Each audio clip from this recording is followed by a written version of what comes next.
여학생이 이제 고등학생이 되면, 여고생이 되면 굉장히 감수성이 예민해지죠. 감수성이 민감한 한 여고생이 엄마와 함께 TV를 보고 있었어요. 그런데 못난 외모로 힘들어하는 사람들의 성형수술 전과 후에 대해서 나오는 그런 프로그램이었습니다. 자, 스스로 나름 예쁘다고 자부하며 살아온 이 여고생 딸이 TV 출연자의 그 구구절절한 사연에 눈물을 훔치면서 엄마에게 말했습니다. 엄마, 10달 동안이나 배 아파 낳은 자식이 저렇게 못생겼으면 얼마나 속상할까? 그랬더니 딸의 말에 엄마가 딸을 잠시 쳐다보다가 슬픈 목소리로 이렇게 말했답니다. 그래, 이제야 내 마음을 알겠니? 설마 엄마 입에서 저런 말이 나올 줄이야? 자, 지금 이 딸에게 필요한 것은 무엇입니까? 팩트 폭격. 사실을 말해주는 게 아니라 엄마의 사랑 아니겠어요? 그렇죠?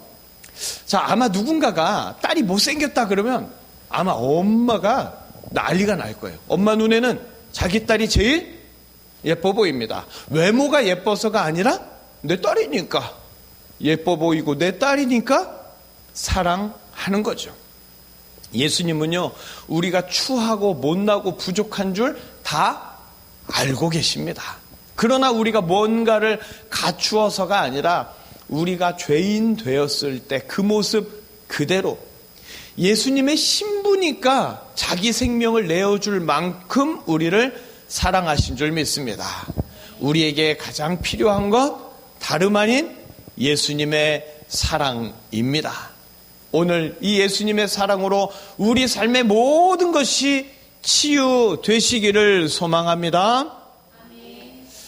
자, 사람이 살아가는 데 있어서 필요한 것들이 여러 가지가 있지요. 그 중에서도 필수적인 것 3가지를 학자들이 꼽습니다. 집, 옷, 먹을 것.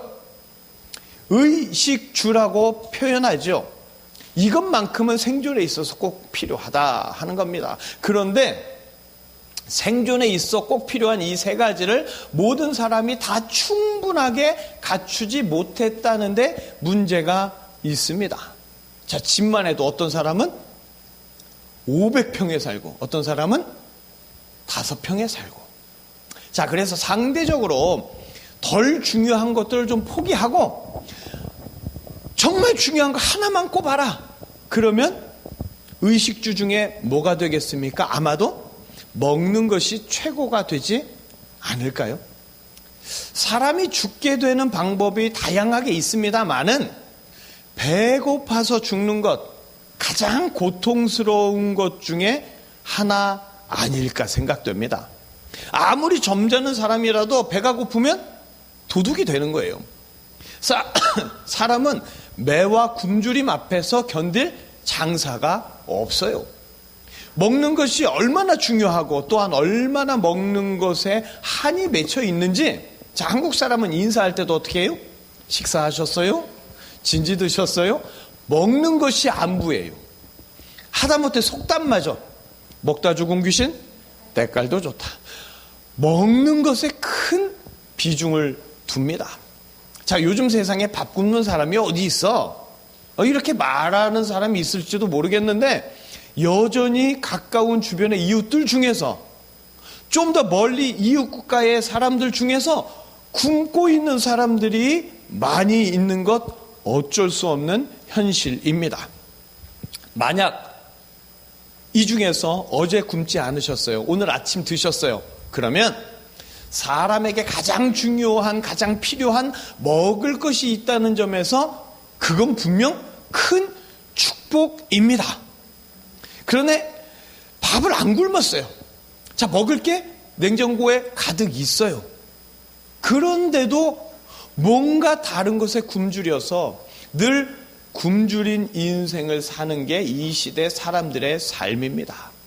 다이어트를 해야 할 만큼 먹고 또 먹는데도 사람들의 속은 여전히 허전합니다. 여전히 무언가에 굶주려 있어요.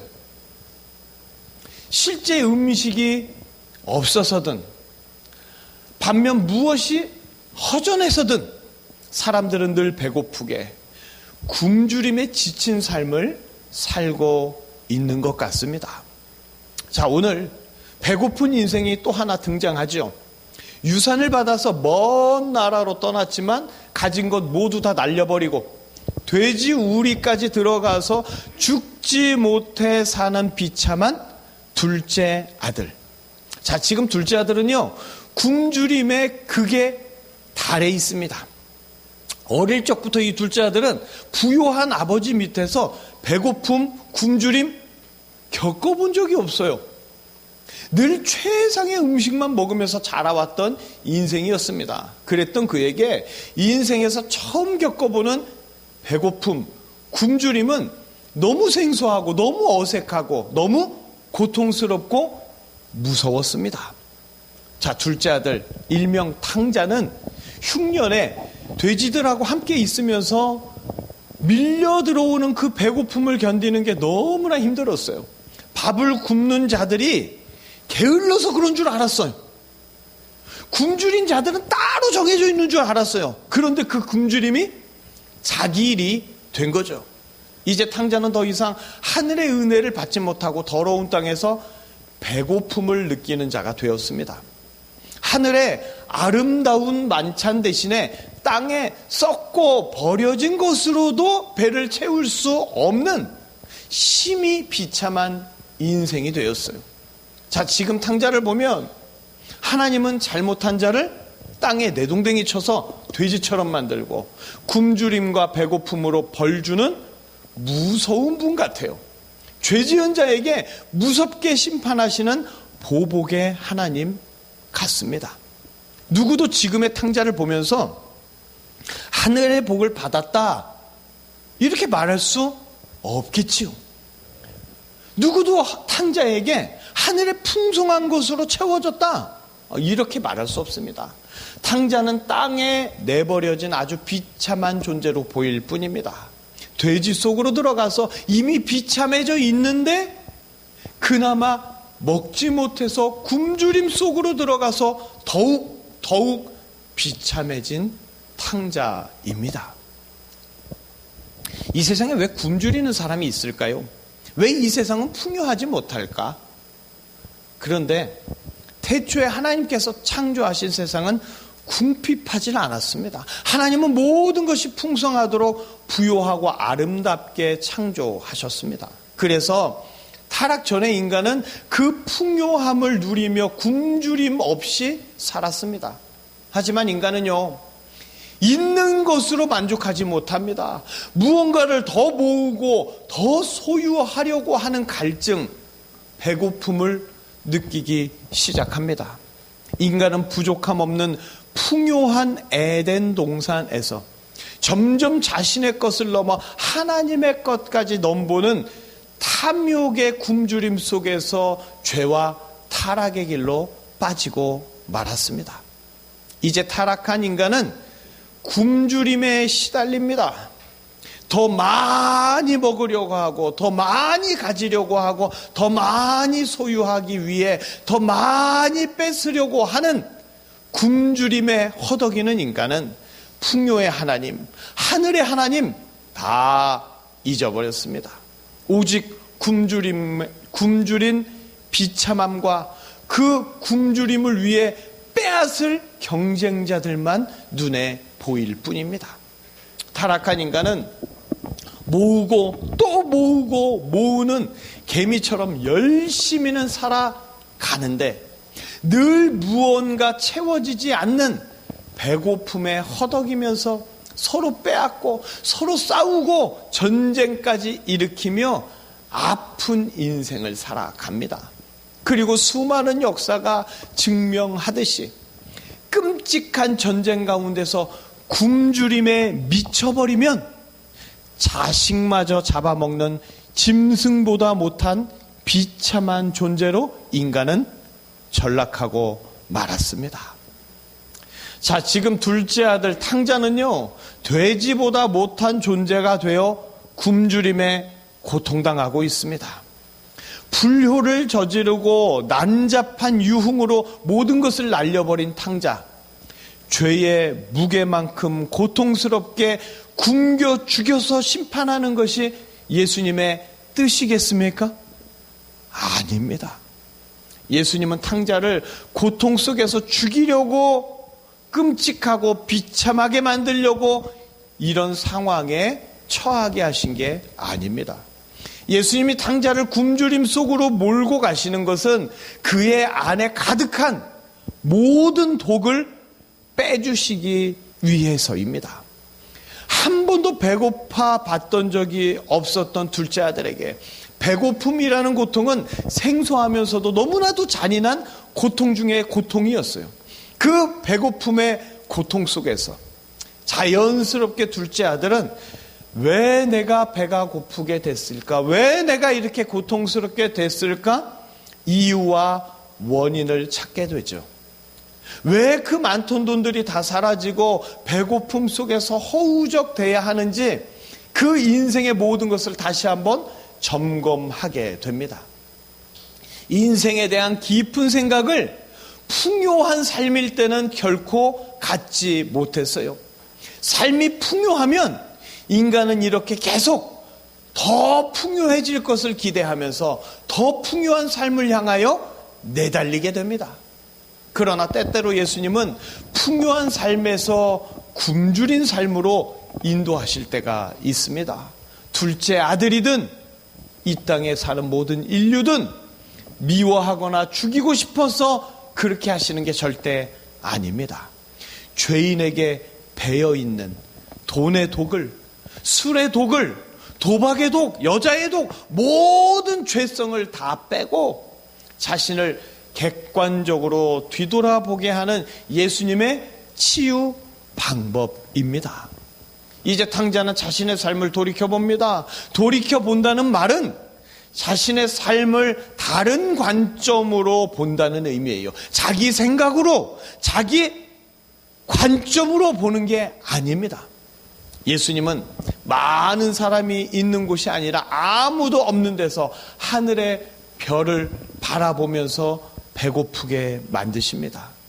세상의 것으로 배부른 둘째 아들을 치유하기 위해서 먼 나라의 들판에서 밤하늘을 바라보며 내가 왜 이렇게 되었을까 깊이 뒤돌아보게 하십니다. 그리고 둘째 아들은 밥을 못 먹어서 배고픈 게 아니라 아버지의 품을 떠나서 내가 배가 고픈 사람이구나 하는 것을 서서히 깨닫게 됩니다. 자, 지난날 탕자는요, 죄악을 배부르게 먹으면서 살아왔습니다. 술과 도박으로 배불렀고, 여자로 배불렀고, 돈으로 배불렀습니다. 죄악으로 한껏 배불렀고, 죄악이 그의 영혼 깊이 배어 있었습니다. 세상에 더럽고 추악한 곳으로 배불러 있는데도 스스로 생각하기를 세상에 아름다운 것이 내 안에 가득하다, 아름다운 것들로 배부르다 착각하는 이 불쌍한 둘째 아들을 예수님은요 그냥 두고 볼 수 없었습니다. 그냥 방관할 수 없었습니다. 그래서 세상의 온갖 곳으로 잔뜩 배부른 둘째 아들에게 예수님이 찾아오셔서 그 모든 것을 토해 버리도록 부드럽게 따뜻하게 역사하고 계시는 중입니다. 세상의 것에 굶주리도록, 자신의 죄악에 굶주리도록, 그래서 죄악의 길, 지옥의 길에서 벗어나 치유의 길, 천국의 길로 돌이켜 주시는 줄 믿습니다.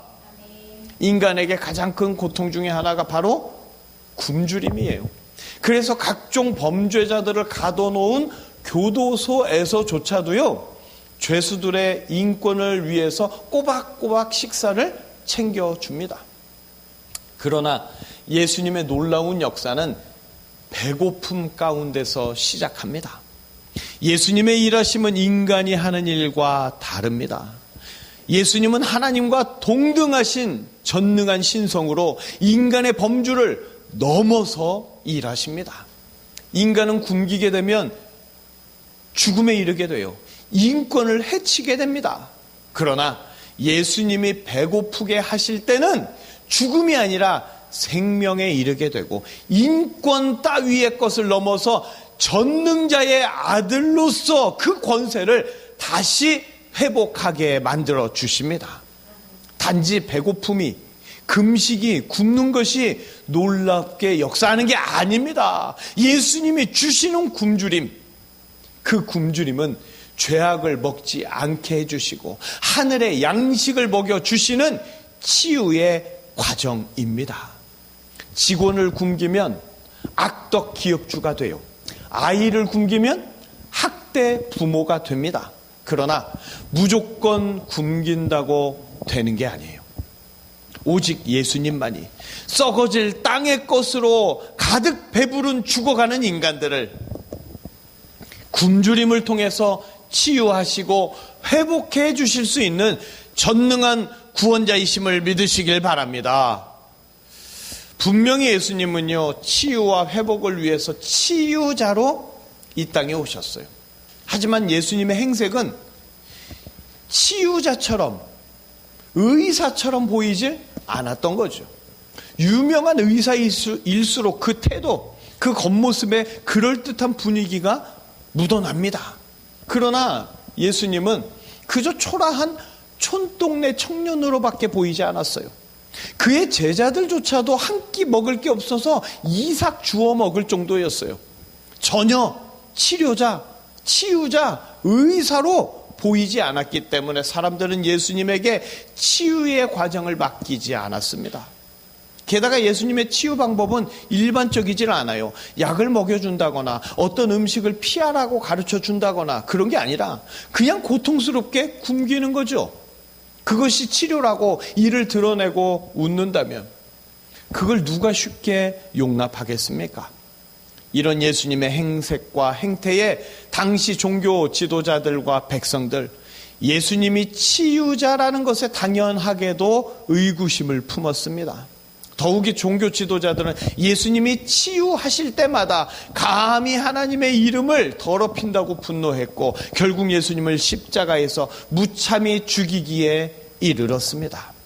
예수님은 죽어가는 영혼들에 대한 치유의 열정으로 굶주리셨지만 인간들은 예수님을 향한 의심과 비난과 불신으로 자신의 배를 채울 뿐이었습니다.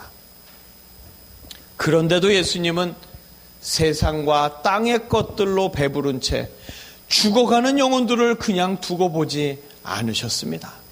친히 인간들에게 찾아오셔서 굶주림의 삶으로 인도하시려고 예수님 자신도 공생애를 시작하시기 전에 40일 동안 금식하셨습니다.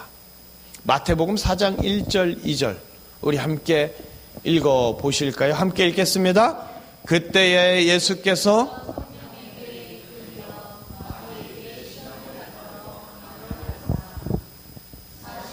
밤낮으로 금식하신 후에 줄이신지라. 성령에게 이끌려 금식하실 때 예수님이 성령의 미움을 받았던 게 아닙니다. 예수님의 죄가 크고 많아서 금식해야 했던 것이 아니에요. 예수님의 금식은 세례 요한이 말한 것처럼 세상 죄를 지고 가는 흠없는 어린 양으로 검증받는 사건입니다. 자, 40일 동안 예수님의 기도 내용은 과연 무엇이었을까요? 사역 잘 감당하게 해달라고, 능력 달라고. 우리는 너무나 성경을 오해하고 있습니다. 성경의 핵심은 예수님의 죽으심입니다. 예수님의 기도는 자신을 죽여서 죄인들을 살려달라고 하는 기도였습니다. 앞으로의 사역이 잘 이루어지도록 방해물을 없애달라는 변변찮은 기도가 아니라 자신은 죽고 죄인은 살리는 기도였습니다. 굶주림 속에서 이 세상의 모든 자랑과 욕망, 탐욕은 사라지고 세상을 바라보는 게 아니라 하늘을 바라보게 되지요. 굶주림 속에서 땅에서 먹는 것보다 하늘에서 먹는 것을 더 귀하게 생각하게 됩니다. 그래서 죄 없는 예수님이 자신은 죽고 죄인들을 살리기 위해서 40일 동안 굶주리시면서 하나님의 구원 사역을 감당하고 완성하기 위한 준비의 시간을 가지셨습니다. 예수님은 땅의 것으로 배부른 죄 많은 인간들의 삶을 굶주림 속에서 치유하시기 위해서 이 땅에 친히 굶주리며 내려오신 줄 믿습니다. 인간들은 이 세상의 죄악과 탐욕에 배부르기를 원합니다. 그래서 예수님의 치유는 때때로 이 세상의 것에 굶주리게 하십니다. 모든 사람은 돈이라면, 권력이라면, 유명해지는 것이라면, 아무리 더러운 것이라도, 조금 잘못된 길이라도 잔뜩 먹기를 원하고 잔뜩 가지기를 원합니다. 사람들은요, 등 따숩고 배부르면 거기에서 만족하는 게 아니라 세상 정욕이 더 크게 일어납니다. 상식적으로 생각할 때, 치유를 할 때 따뜻하고 배부른 곳에서 치유해야 한다고 생각하시죠. 그러나 인간은 배고픔을 통해서 과거 배부른 시절을 뒤돌아봅니다. 배고픔을 통해서 자신을 성찰하게 됩니다. 배부르고 잘 나갈 때는 자신을 뒤돌아볼 수가 없어요. 사람이 배부르면 자신을 바라보는 게 아니라 세상을 바라보는데 급급하고 세상을 바라보는데 몰입하게 되어 있습니다. 그래서 예수님이 주시는 굶주림, 예수님의 의한 배고픔은 이 세상의 것에 더 이상 배부르지 않고 이 세상의 죄악에 대해서 굶주리게 하십니다. 이런 굶주림을 통해서 땅에 속한 사람이 아니라 하늘에 속한 사람이 되도록 예수님은 역사해 주십니다. 예수님의 치유는 이 땅의 것에 줄이게 하시고 하늘의 것으로 배부르게 하시는 그 치유는 더 이상 죄악을 먹고 마시지 않습니다. 땅에 굶주리고 하늘에 배부른 것, 이것이 진정한 치유인 줄 믿습니다. 더 많이 모으고 더 많이 소유하고 더 많이 먹으려고 하나님의 영역까지 욕심내면서 풍요한 하나님을 떠난 타락한 인간은요, 끝없는 욕망의 갈증 속에 세상 것들로 자기 배를 채우고 땅의 것들로 자기 삶을 채우며 아귀처럼 살아갑니다. 그러나 인간의 욕망은 결코 채워지질 않습니다. 썩어질 땅의 것으로 채우면 채울수록 서서히 죽어가지요. 하나님 아버지는 죽어가는 둘째 아들과 같은 모든 인간들을 보시면서 너무나 치유해주고 싶었습니다. 그래서 인류에게 예수님을 보내셔서 더 이상 세상에 없어질 것으로 연연해하면서 그것에 집착하지 않도록 굶주림 속으로 나오도록 역사하십니다. 예수님이 이끄는 굶주림을 통해서 자기가 돼지처럼 먹고 마시는 것에 전념한 인생이었다는 것을, 밤마다 돼지 오물보다 더 더러운 것으로 배가 터지도록 먹고 또 먹었다는 사실을 깨닫게 하시고 알도록 해 주십니다. 하나님 아버지께서 예수님을 통해서 굶주림의 선물을 주시지 않는다면 누구도 예외 없이 이 땅에서 죄악을 먹고 마시면서도 온갖 좋은 것을 먹고 마시는 줄 착각한 채 죽음의 길로 가게 될 뿐입니다.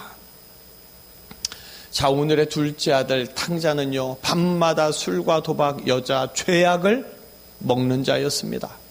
둘째 아들의 속은 썩고 악취 나는 것들, 죽음으로 가득했습니다. 그래서 예수님은 세상의 온갖 죄악으로 배부른 둘째 아들에게 찾아오셔서 그의 속 안에 있는 모든 더러운 죄성과 탐욕과 죄악들을 다 빼내어 주고 싶으셨습니다. 그래서 그를 먼 나라의 들판으로 보내서 고통스럽게 굶기는 게 아니라 금식을 시키셨습니다.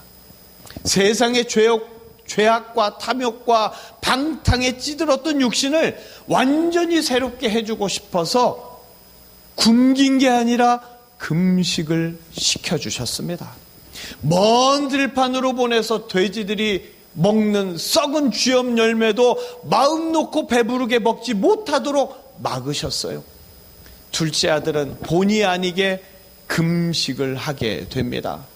그러면서 먹을 것이 없어서 여기서 줄여 죽는구나 생각했습니다. 그러나 예수님은 그의 모든 죄악을 다 빼내기 위해서 쉬지 않고 일하고 계셨지요. 예수님은 잔인한 분이 아닙니다. 예수님은 비정한 분이 아니에요. 둘째 아들은 먼 들판에서 더 이상 죄악을 먹고 싶어도 먹을 수 없는 그 굶주린 곳에서 배고픈 금식을 통해서 이제야 하늘을 바라보며 자기 영혼이 맑아지는 것을 느끼고 자기 마음이 점점 부요해지는 것을 체험합니다. 먹지 않으면 죽을 것 같았는데 오히려 먹지 않으니까 편안하다는 생각을 하게 됩니다. 그리고 하늘을 바라보며 아버지의 품을 떠난 자신을 깊이 뒤돌아봅니다.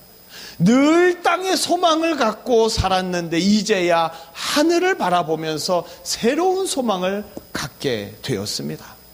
그렇게 탕자는 자기 영혼과 마음과 몸이 조금씩 치유되는 것을 느낍니다. 배고픔이 괴로움으로 다가오는 것이 아니라 즐거움으로 다가옵니다. 왜냐? 배고픔을 통해서 예수님을 만나고 자기 삶을 뉘우치게 되었으며 그 굶주림을 통해서 자기 영혼이 치유되고 있기 때문입니다. 자, 사람에게 먹는 거 너무 중요하죠.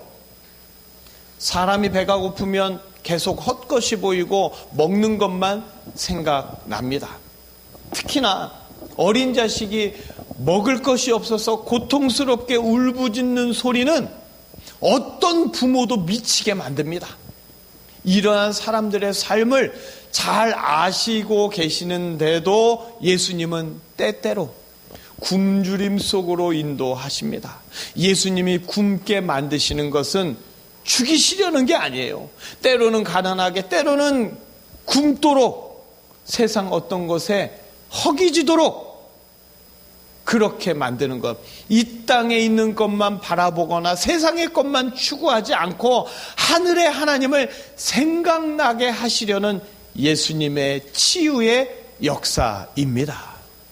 땅의 것을 추구하는 인생에서 하늘의 아름다운 것을 추구하는 인생을 살게 하시려고 예수님은 세상의 것에 굶주리게 하시고 하늘의 양식, 예수님으로 배부르게 해주십니다.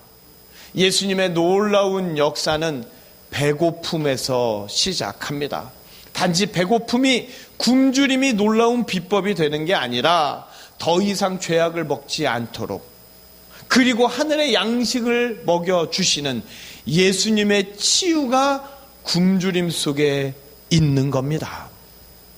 그래서 누구든지 굶주림 속에서 하늘의 풍성함을 더하시는 예수님을 만나는 자는 그의 인생도 그의 가정도 그의 주변도 모두 치유되는 놀라운 은혜가 임하게 될 줄 믿습니다.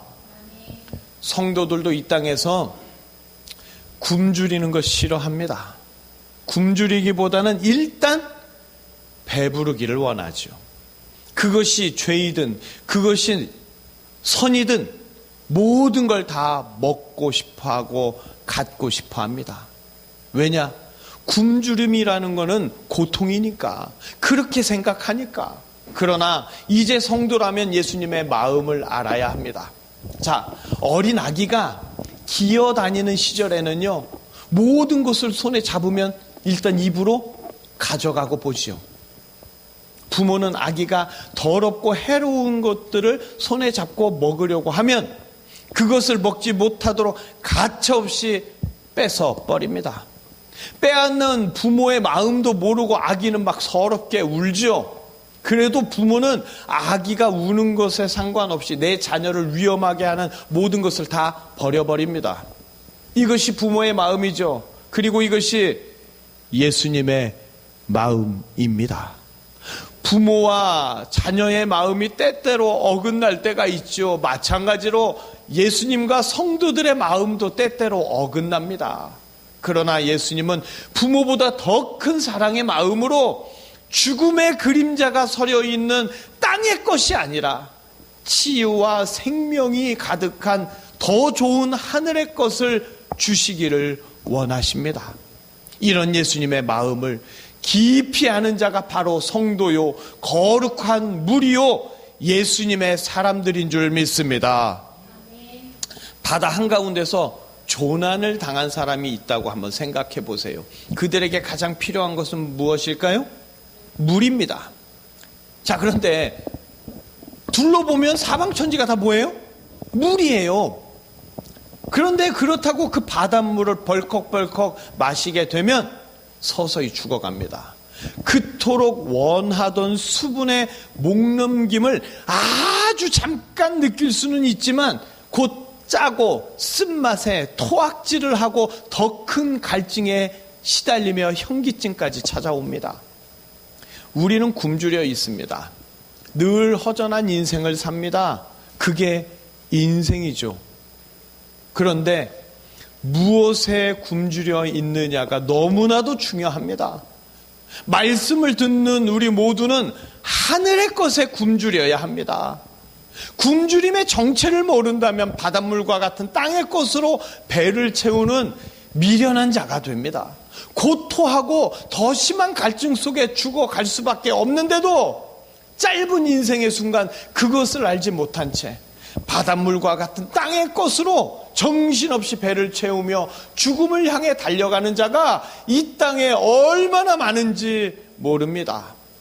사랑의 예수님은, 구원자 예수님은 그렇게 바닷물과 같은 땅의 것으로 배를 채우고 있는 죽어가는 우리에게 이 시간 찾아오십니다. 둘째 아들이 곧 굶주림 속에서 고통스러워하는 것처럼 때때로 우리가 가난함 속에서, 삶의 굶주림 속에서, 여러 굶주림 속에서 고통스럽고 괴로워할 때 예수님은 아픈 어린 아기를 바라보는 부모의 심정으로 함께 아파하십니다. 하지만 영원한 영혼의 치유를 위해서 예수님은 눈물을 머금고 굶주림 속으로 치유의 처방을 내리십니다. 우리가 아프고 우리가 가난하고 우리 삶이 여러 굶주림 속에서 고통스럽게 있을 때 우리는 예수님께서 우리를 치유하시고 우리를 풍요롭게 하시고 우리의 모든 궁핍함을 채우실 하늘의 양식을 한가득 준비하고 계신다는 그 놀라운 사실을, 그 진리를 잊지 말아야 합니다. 내 인생의 굶주림 속에서 예수님을 발견하시기를 바랍니다. 하늘을 향한, 하늘의 양식을 향한 그런 굶주림이 있기를 바랍니다. 둘째 아들과 같은 우리의 모습이지만 이 시간 예수님의 사랑의 치유를 통하여 땅의 것은 비우고 하늘의 것으로 배부르시기를 간절히 소망합니다. 예배는요, 때때로 우리 인생을 참 배고프게 만듭니다. 일주일에 하루만이라도 좀 푹 자고 싶은데 푹 잘 수 없는 수면의 굶주림. 신나게 놀러 다니고 싶은데 삶이 묶여 있는 것 같은 여가의 굶주림. 당장 먹고 살 돈도 없는데 헌금까지 해야 하는 경제의 굶주림. 생각할수록 예배는 우리 삶을 힘들게 하는 마이너스 요소 같아요. 그러나 예수님이 예배로 우리를 부르시는 것은 우리의 자유를 억누르고 불편하게 만들려고 하시는 게 아니라 사랑하는 우리를 세상의 것들로부터 잠시라도 멀어지게 하시고 굶주리게 하셔서 하늘의 것, 예수님의 의와 사랑으로 가득 채워주시며 치유해 주고 싶기 때문입니다. 예수님과 함께라면 굶주림 속에서, 고통의 현장에서 땅의 것과는 비교할 수 없는 하늘의 것으로 가득 채워지는 배부른 인생을 경험하게 됩니다. 그리고 그렇게 하늘의 것으로 배부르게 해주시는 시간이 바로 예배인 줄 믿습니다. 매주 나와야 하는 부담스러운 예배, 그러나 매주 예수님의 사랑으로 배부르고 예수님의 의가 가득 채워지는 치유의 시간입니다. 예배를 사모하시면서 예수님이 치유하시는 은혜를 오늘 이 예배뿐만 아니라 모든 예배 때마다 깊이 체험하시기를 예수님의 이름으로 축복합니다. 기도하시겠습니다.